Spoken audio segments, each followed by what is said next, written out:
नीयत सच्ची हो तो पूरी कायनात आपके हक में खड़ी हो जाती है। ਮਾਨ ਸਰਕਾਰ ਨੇ ਨਹਿਰੀ ਪਾਣੀ ਦੀ ਸਮੱਸਿਆ ਨੂੰ ਨਜਿੱਠਣ ਵਾਸਤੇ ਬਹੁਤ ਵਧੀਆ ਕੰਮ ਕੀਤੇ ਆ। ਸਾਡੇ ਖੇਤਾਂ ਨੂੰ ਪਾਣੀ ਪੂਰਾ ਲੱਗਣ ਲੱਗ ਪਿਆ ਜੀ। मांझा, मालवा, दुआबा और पुआध के इलाके दुआएं दे रहे हैं। ਮਾਨ ਸਰਕਾਰ ਦਾ ਬਹੁਤ ਬਹੁਤ ਧੰਨਵਾਦ ਕਰਦੇ ਹਾਂ। ਇਸ ਜੂਨ ਜੁਲਾਈ ਜਦੋਂ ਝੋਨੇ ਦੀ ਫਸਲ ਹੋਊਗੀ ਇਹ 85% ਤੇ ਪਹੁੰਚ ਜਾਾਂਗੇ। श्री बीबी श्रीनिवास 2020 के इंडियन यूथ कांग्रेस के करीब 5 साल तक अध्यक्ष रहे और श्रीनिवास की अगुवाई में आईवाईसी कार्यकाल में कोरोना काल में ऑक्सीजन, प्लाज्मा डोनेशन, बिहार बाढ़, किसान आंदोलन में हर संभव मदद पहुंचाते हुए इनका वीडियो वायरल हुआ, जिसकी खूब चर्चा भी हुई। कांग्रेस की तरफ से सरकार के खिलाफ जब भी आवाज बुलंद करने का मौका मिला तो श्रीनिवासन बेबी ने सबसे आगे जाकर पुलिस की लाठियां भी खाई। कांग्रेस की नजर में एक ऐसा वफादार युवा नेता की छवि को मजबूत किया जिसकी जरूरत कांग्रेस को हमेशा से रही है और इन्हीं सब कामों की वजह से और यही सब देखते हुए कांग्रेस ने श्रीनिवास बेबी को इसका इनाम भी दिया और अब कांग्रेस सेवा दल का ऑर्गेनाइजर की जिम्मेदारी इन्हें सौंपा है और इसे सबको चौंका भी दिया गया। तो सवाल यहां पे ये उठ रहा है कि आखिर राहुल गांधी के सबसे खास और कांग्रेस के भरोसेमंद श्री बीवी श्रीनिवासन कौन है? कांग्रेस अपने 102 साल पुराने स्वयंसेवी संगठन सेवा दल को नई दिशा देने की कवायद क्यों शुरू कर दी है? श्रीनिवासन कोई नया नाम नहीं है, ना ही उनके कामों से कोई अनजान है। भारतीय युवा कांग्रेस के राष्ट्रीय अध्यक्ष रह चुके हैं। कोरोना महामारी के दौरान उन्होंने राहत कार्यों में सक्रिय भूमिका निभाई। ऑक्सीजन हो या फिर अस्पताल के बेड हो या फिर अन्य आवश्यक सहायता उपलब्ध कराने के अभियान के कारण इन्हें कई लोग ऑक्सीजन मैन के नाम से भी पुकारते हैं। बहुत कम लोग जानते हैं कि बीवी श्रीनिवास का शुरुआती सफर क्रिकेट से हुआ है और इनका सपना क्रिकेट में देश का प्रतिनिधित्व करना था, लेकिन कर्नाटक में अंडर 17 क्रिकेट खेलते समय उनके आंख में गेंद से चोट लग गई। सर्जरी के बाद उन्हें क्रिकेट छोड़ना पड़ा और इसके बाद उन्होंने सार्वजनिक जीवन और राजनीति का रास्ता चुना और उन्होंने संगठनात्मक राजनीति में एक अपनी अलग पहचान बनाई। श्रीनिवासन ने खुद अपने सोशल मीडिया प्लेटफॉर्म एक्स पर अब भी एक पोस्ट में लिखा है और इसे पिन किया हुआ है। विस्तार से उन्होंने बताया है कि कब से कब तक उन्होंने राजनीति की। लिखते हैं कि राहुल गांधी की कोशिश से थी कि आम घरों के युवा निकलकर राजनीति में बाहर आए, देश में बदलाव की क्रांति का चेहरा बने। 2008 में उस दौर में मैं भी निकल पड़ा और NSUI के रास्ते राहुल गांधी के पीछे पीछे। न तो परिवार में कभी किसी ने राजनीति की थी और न ही सपना देखा था।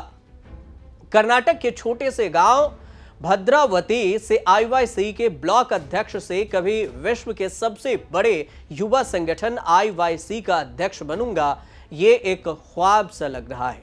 कांग्रेस के तमाम बड़े नेताओं ने मार्गदर्शन किया और उनसे सीखने का मौका भी मिला।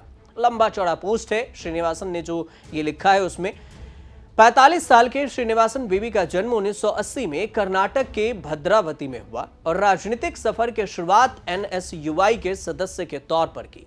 भारतीय युवा कांग्रेस के ब्लॉक अध्यक्ष बने और इसके बाद जिला स्तर और फिर राज्य स्तर पर कई अहम पदों पर ये रहे हैं।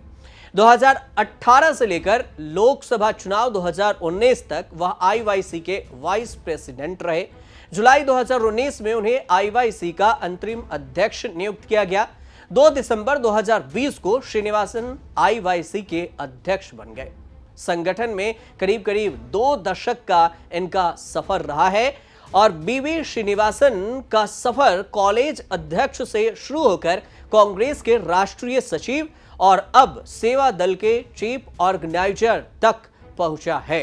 अगर इनके कार्यकाल को अगर देखा जाए तो कॉलेज अध्यक्ष 2005 में बने, ब्लॉक अध्यक्ष युवा कांग्रेस 2006 में, जिला युवा कांग्रेस महासचिव 2008 से 2011 तक रहे, प्रदेश युवा कांग्रेस महासचिव 2009 से 2012 तक, प्रोबेशनरी राष्ट्रीय पदाधिकारी युवा कांग्रेस 2011 से 2013 और सदस्य आईवाईसी के चुनाव प्राधिकरण के सदस्य 2013 से 2014, राष्ट्रीय सचिव युवा कांग्रेस के 2014 से 2017, राष्ट्रीय महासचिव युवा कांग्रेस के 2017 से 2018 तक रहे और इसके बाद राष्ट्रीय अध्यक्ष युवा कांग्रेस 2019 से 2025 तक। राष्ट्रीय सचिव भारतीय जो कांग्रेस पार्टी है उसमें 2025 से भी हैं वो, और चीफ ऑर्गेनाइजर भी अब बने हैं कांग्रेस सेवा दल के, वर्तमान में जो अभी हैं ये। इंडियन यूथ कांग्रेस के वेबसाइट के मुताबिक जो जानकारी सामने आई है उसमें श्रीनिवासन बीवी युवाओं से जुड़े मुद्दों के बारे में मुखर रहे हैं और उन्हें उजागर करने में कोई कसर नहीं छोड़ी। हालांकि श्रीनिवासन कई बार केस मुकदमा और विवादों में भी रहे, कई बार सवालों के घेरे में भी रहे, कोर्ट कचहरी का भी चक्कर काटा।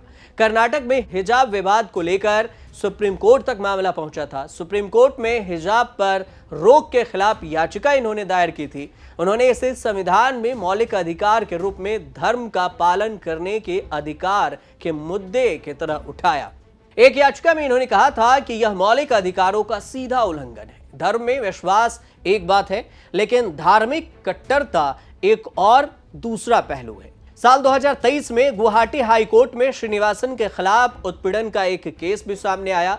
यूथ कांग्रेस के अध्यक्ष थे तब, और श्रीनिवासन बीबी पर उत्पीड़न और भेदभाव का आरोप लगा। बाद में कांग्रेस ने श्रीनिवासन पर आरोप लगाने वाले पार्टी नेता अंगकिता को पार्टी से सस्पेंड कर दिया। कमेटी ये बात निकलकर सामने आई कि अंगकिता दत्ता ने श्रीनिवासन बीबी के खिलाफ जो आरोप लगाए हैं वह आधारहीन और राजनीति से प्रेरित है।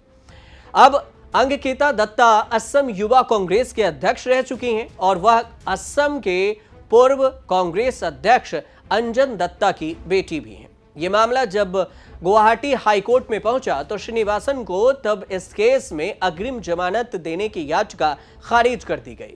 उसके बाद सुप्रीम कोर्ट का रुख किया। मई 2023 में उन्हें सुप्रीम कोर्ट ने अग्रिम जमानत दे दी। अब अगर बात करें कि कांग्रेस अपने 102 साल पुराने स्वयंसेवी संगठन सेवा दल को नई दिशा देने की कवायद क्यों शुरू की, इसके पीछे की रणनीति समझिए। कांग्रेस के सबसे पुराने और प्रमुख विभागों में शामिल सेवा दल पिछले कुछ वर्षों से अपेक्षाकृत कम सक्रिय रही है, लेकिन अब पार्टी सूत्रों के अनुसार से राहुल गांधी ये चाहते हैं कि सेवा दल को दोबारा मजबूत किया जाए ताकि कांग्रेस के विचारधारा को गांव-गांव तक पहुंचाया जा सके और संगठन को बूथ स्तर पर सक्रिय किया जा सके। और इसी रणनीति के तहत संगठनात्मक अनुभव रखने वाले बीवी श्रीनिवासन को यह जिम्मेदारी सौंपी गई है। एक और सवाल है कि क्यों अहम है सेवा दल, तो समझिए कि 1920 के दशक में स्थापित सेवा दल ने स्वतंत्रता आंदोलन में महत्वपूर्ण भूमिका निभाई।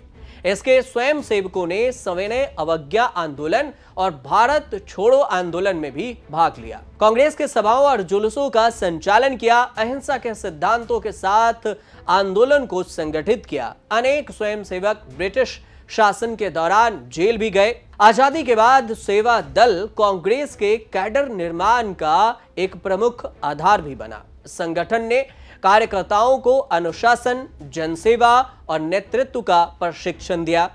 इसके अलावे देखें तो चुनावी अभियानों, यात्राओं, जनसेवाओं और फिर राहत कार्यों में महत्वपूर्ण भूमिका निभाई। सेवा दल का मूल मंत्र स्वयं से पहले सेवा रहा है। कांग्रेस के भीतर ऐसा माना जा रहा है कि सेवा दल को दोबारा से मजबूत करने की यह पहल आने वाले समय में संगठन के जमीनी विस्तार और वैचारिक प्रशिक्षण के रणनीति का अहम हिस्सा हो सकता है, जिसे राहुल गांधी की रणनीति का भी एक अहम हिस्सा माना जा रहा है। अक्सर आपने ये सुना होगा कि राहुल गांधी जमीनी स्तर पर अब नेताओं को जागरूक कर रहे हैं और उन्हें एक्टिव करने के मोड में हैं, और इसी वजह से जमीनी स्तर के नेताओं को ज्यादा तवज्जो दी जा रही है। एक वजह यह भी है कि कांग्रेस ने 102 साल पुराने स्वयंसेवी संगठन सेवा दल को नई दिशा देने की कवायद शुरू कर दी है। तो ये पूरी जानकारी थी श्रीनिवासन बीवी के हाथों में जो सेवा दल का कमान सौंपा गया है। अब देखना यह होगा कि श्रीनिवासन बीवी अब सेवा दल को कितना एक्टिव कर पाते हैं। आपकी कोई राय हो तो आप हमें कमेंट बॉक्स में जरूर बताइए और देखते रहिए न्यूज़ तक।